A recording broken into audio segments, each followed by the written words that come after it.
Tom, a couple of different things here that I'm scratching my head about. I understand this, axe the tax routine. So, yes, they do in Atlantic Canada. Apparently, You okay, Tom?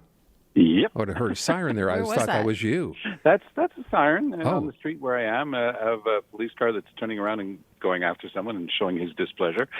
As long as it's not you, Tom, exactly. then we're okay. So, axing the tax there, and that concerns heating oil. And literally a day or two later, out comes, Scott Moe in Saskatchewan and says, oh, well, you know what? If you don't give us the same break on natural gas, which is how we heat here predominantly, we're not sending you the carbon tax money. So what's going on here? Mm-hmm. This is Justin Trudeau's carbon plan in free fall.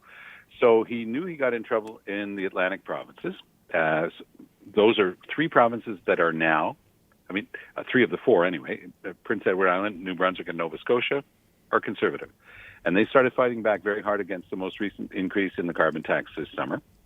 Newfoundland Labrador still has a provincial premier who's a Liberal, but it's not changing much for the consequences for Mr. Trudeau. So he started the summer high, really high in the polls as usual. He holds most of the seats in those the first three provinces I mentioned that we call the Maritime provinces. He holds the bulk of the seats.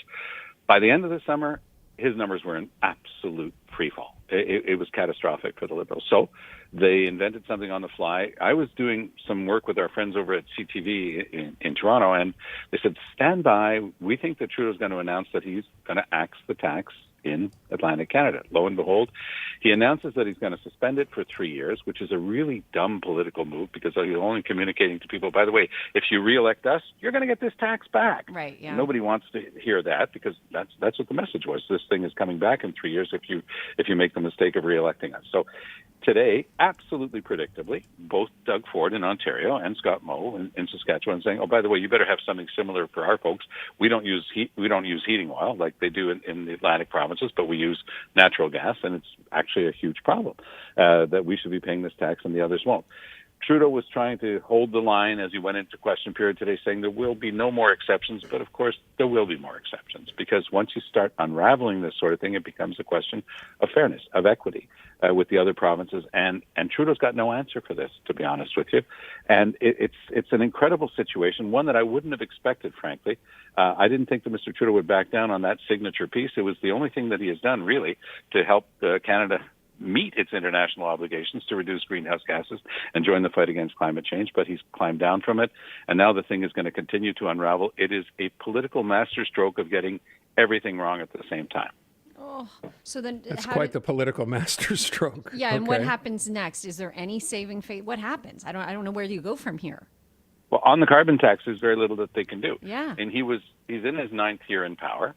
He's done very, very little. He and Stephen Guilbeault will talk until the cows come home about the importance of fighting climate change and getting on board for the fight to reduce greenhouse gases. But in the real world, they're not actually doing anything, and everybody can see through their preening and their posturing, and it's just not working. The average Canadian is looking at this saying, "I don't believe you guys. You're not getting this done."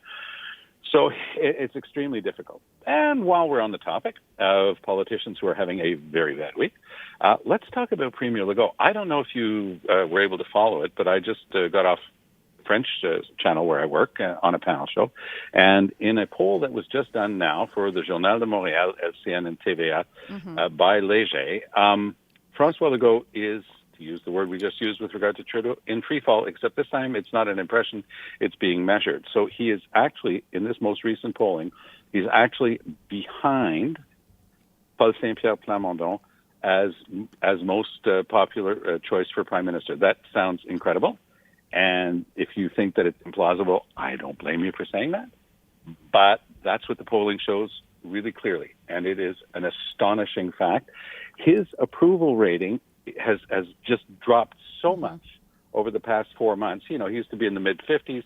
Now he's down to 40% approval. And, to go back to a political pro highly respected named Robert Bourassa, he used to always say that the most important figure was the approval rating.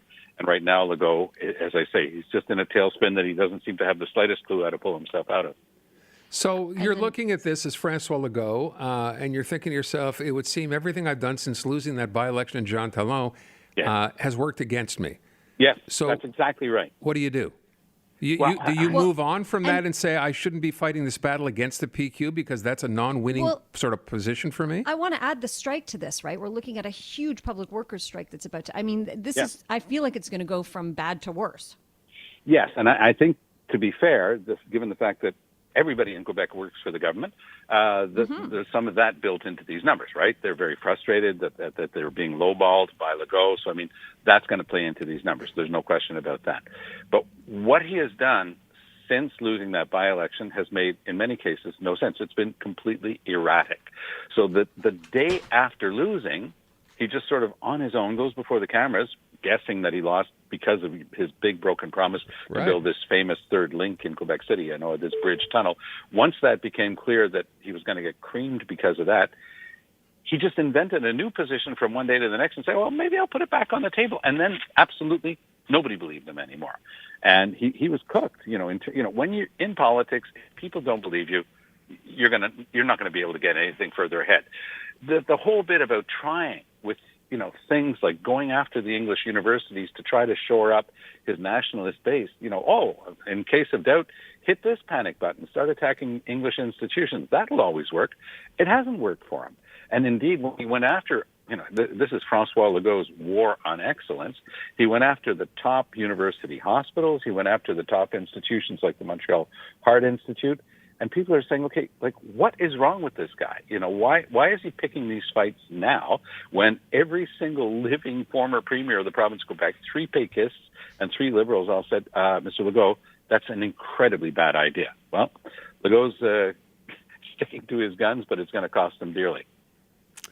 Okay, I wonder how much Paul Saint-Pierre Plamondon will look at this and kind of think, you know what, look at me, look how well I'm doing. And again, I always bring it back to the fact that, okay, yeah, he's getting a lot of the focus on him right now. There are 4 PQ, MNAs in the National it's about Assembly. Momentum, right? 4 out of 125. So, and the next election is exactly 3 years away. So this doesn't really mean a lot. Yeah. Because if you look at, but the Liberal numbers, the party by party numbers are going to be in the Journal de Montréal tomorrow. So I don't have those, but just based on what I said, you can imagine that the PQ is going to be up and the CAQ is going to be way down. But I did manage to tease out one bit of information, is that the Liberal number amongst Francophone voters is pretty well statistically zero. They're just not there. And that for them is devastating news, because they came up with the brilliant idea of saying, we really don't need a leader right away. Let's wait till next year. That's, that was the consensus view of this blue ribbon team that they had put together to come up with a suggestion. And I think that it's proving to be a spectacularly bad idea. But in confidence, I spoke with one of the main people involved in that decision, and they were kind enough to share this with me. He said, well, nobody wants the job. And if somebody's got a real job and they don't mind trying to lead the Liberals in the next election, then if we do it too far away from the next campaign, they won't accept it. So it has to be a shorter time frame, which is an incredible admission of a state of affairs that nobody would thought that the party that had led the province for so many years was going to be in. But sad, that's where but they true. are, apparently. I would ask you one last thing. Strategically, you're Francois Legault, you look at these numbers. Is the risk you run here of overreacting? Mm-hmm. It's reacting erratically. So he's basically been cooking up his own schemes. He has always had the best political communications team I have ever seen in my career, full stop. He's got this guy, his chief of staff, Martin Koskinen. This guy is the gold standard. He's amazing. They've got this great team, and they spend so much government money on communications for their government. It's unseemly, and they've got great people. They really do an outstanding job. But now it's Legault who's been making this stuff up. He's feeling badly. He's sort of reacting badly at the people who have been around him. He thinks they messed up in the by-election. They're supposed to be the party. They're supposed to be the organizers. But there's no CAQ party. It's a one-man show. It's Francois Legault. And he is so surly and out of sorts and grumpy. It's coming through, whereas Paul Saint-Pierre Plamondon is the happy warrior. He's out there, he's smiling, he's talking a good game. Yeah, none of it makes any sense that, there's going to be an easy time if we separate. Hey, by the way, Legault does a balado. He does a podcast. He invites people into studio. One of the people he invited in was a certain Lucien Bouchard, and they recorded it just before Lucien Bouchard and the other premiers wrote their famous letter to Legault last week. Oh. Well, don't you know, he asks Lucien, well, what do you think about sovereignty today? He says, well, but, in 1995 I was all for it, but he says, the more I think about it, the more it would be chaos, instability, and upheaval. In the middle of this thing, these were the exact same words, by the way, that got Pauline Marois in so much trouble because she admitted it would be years of turmoil and upheaval.